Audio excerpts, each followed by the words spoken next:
दोस्तों आप सभी जानते हैं इंडिया में तेजी से बढ़ रही अनएम्प्लॉयमेंट में सक्सेस होना उतना ही जरूरी है जितना जिंदा रहने के लिए ऑक्सीजन की जरूरत पड़ती है। आफ्टर ऑल हमें सक्सेस जैसे तैसे मिल भी जाती है, लेकिन सक्सेस को अचीव करने के बाद उसे मेंटेन करना बहुत डिफिकल्ट हो जाता है। इसी टॉपिक से रिलेटेड हमने ना जाने कितने एग्जाम्पल देखे और सुने भी होंगे।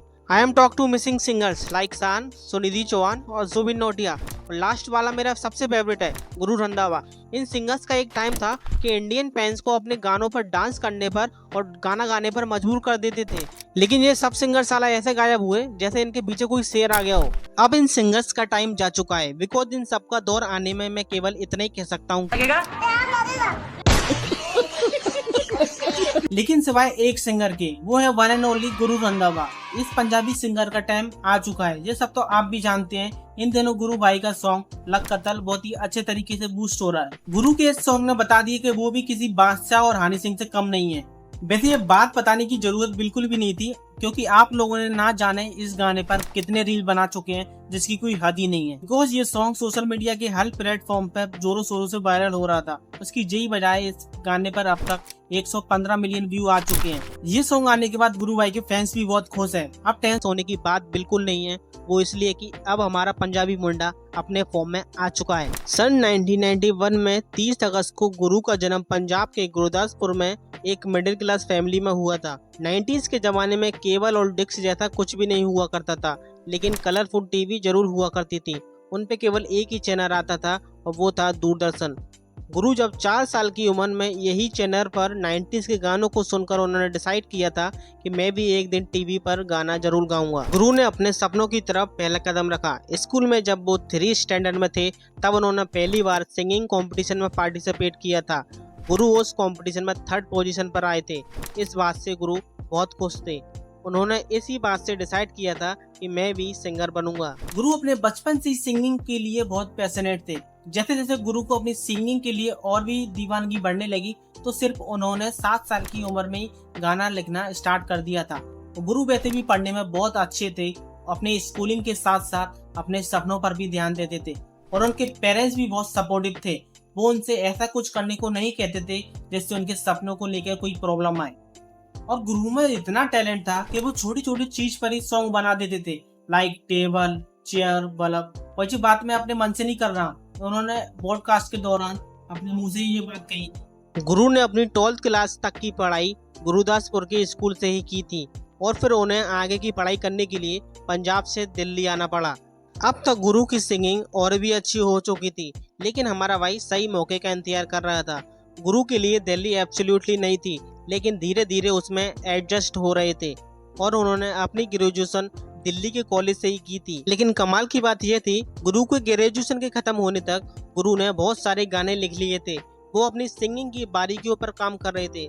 ये सब खत्म होने के बाद लोगों के सामने अपने लिखे हुए गानों को लाना चाहते थे। गुरु अपनी सिंगिंग को गॉड मानते थे। अब उनकी कड़ी मेहनत करने के बाद उनका पहला गाना आया सन 2012 में, चढ़ गई। If you listen the Guru's first song so search on YouTube. लेकिन ये सॉन्ग कुछ खास चला नहीं। देन आफ्टर गुरु को लॉन्च करने में अर्जुन का सबसे बड़ा हाथ था, बिकॉज अर्जुन ने ही गुरु को अपने साथ कोलैब करने का मौका दिया था। If you don't know the Arjun तो गुरु का पटोला सॉन्ग सुन लीजिए, आपके डाउट्स क्लियर हो जाएंगे। इस सॉन्ग के फर्स्ट सिंगर अर्जुन ही हैं। वो कहते हैं ना, जब हम सक्सेस से 1 या 2 कदम दूर होते हैं तो हमको डिस्ट्रैक्ट करने के लिए बहुत सारी प्रॉब्लम आती हैं, और वो प्रॉब्लम और कोई नहीं, एक लड़की थी। जब हमारे गुरु भाई को एक लड़की से प्यार हो जाता है, जब एक लड़का प्यार में होता है तो उसके ड्रीम धीरे धीरे करके उससे दूर जाने लगते हैं। एब्सोल्युटली यही हमारे गुरु भाई के साथ हुआ। उनकी सिंगिंग उनसे दूर जा रही थी। इस बात का रियलाइज उन्हें तब हुआ तब उनके फादर का फोन आया और उन्हें अपने भाई से पता चला कि गुरु के फादर ने उनकी दिल्ली की पढ़ाई के लिए जो उनकी पुश्तैनी जमीन थी उसे बेच दिया था, और उनके फादर अपनी मेहनत से जो रुपए कमाते थे उसमें से 3000 रुपए हर महीने गुरु को भेजते थे। गुरु को इस बात पर बहुत रिग्रेट था। देन आफ्टर वो अपनी सिंगिंग की और भी ज्यादा प्रैक्टिस करने लगे थे। अब आता है टाइम उनके साइन करने का। सन 2013 17 नवंबर को उनकी पहली एल्बम लॉन्च होती है जिसका नाम था पेज 1। लेकिन गुरु की फैन फॉलोइंग उनके पटोला सॉन्ग से बढ़ी। टी सीरीज जैसे बड़े प्लेटफॉर्म से अपलोड किया गया था, जिसकी वजह से गुरु के करोड़ों फैंस हो गए। उस समय ये सॉन्ग पंजाबी में होने के बाद भी करोड़ों लोग इसे बड़े इंटरेस्ट के साथ सुन रहे थे। ये सॉन्ग लॉन्च करने में उनका साथ दिया जाने माने रैपर बोहेमिया ने। गुरु उन्हें अपना बड़ा भाई भी कहते हैं। और फिर उनके बाद गुरु ने अपने सॉन्ग्स की नॉन स्टॉप लाइन ही लगा दी। लाहौर, तू मेरी रानी, यार मोड़ दो और हाई रेटेड गबरू और एक्सेट्रा। इन गानों में से 2 गाने ऐसे हैं जिन पर व्यू अब तक 1.1 बिलियन व्यू आ चुके हैं और वो हैं लाहौर और हाई रेटेड गबरू। हमारा भाई इंडिया में ब्लॉकबस्टर हिट्स दे चुका था अपने फैंस को। अब उसकी बारी थी इंटरनेशनल में जाके अपनी पहचान बनाने की। गुरु ने हॉलीवुड के बड़े सिंगर पिटबुल के साथ भी काम किया है। उन्होंने उनके साथ स्लोली स्लोली सॉन्ग भी बनाया है। इस गाने पर अब तक 350 मिलियन अप्रोक्सीमेटली व्यू आ चुके हैं। गुरु में सक्सेस होने के लिए एक अच्छी हैबिट थी और वो ये थी, उन्हें खाली बैठना बिल्कुल भी पसंद नहीं था। इसलिए वो जब भी खाली बैठते थे वो अपने सॉन्ग्स लिखने में ही लगे रहते थे। गुरु सिंगिंग और सॉन्ग तो लिखते ही थे और अब एक्टिंग में भी डेब्यू करने जा रहे हैं। उनकी पहली मूवी आ रही है, कुछ खट्टा हो जाए। ऐसी इंस्पिरेशन और मोटिवेशन वीडियो के लिए हमारी वीडियो को लाइक और चैनल को सब्सक्राइब जरूर करें।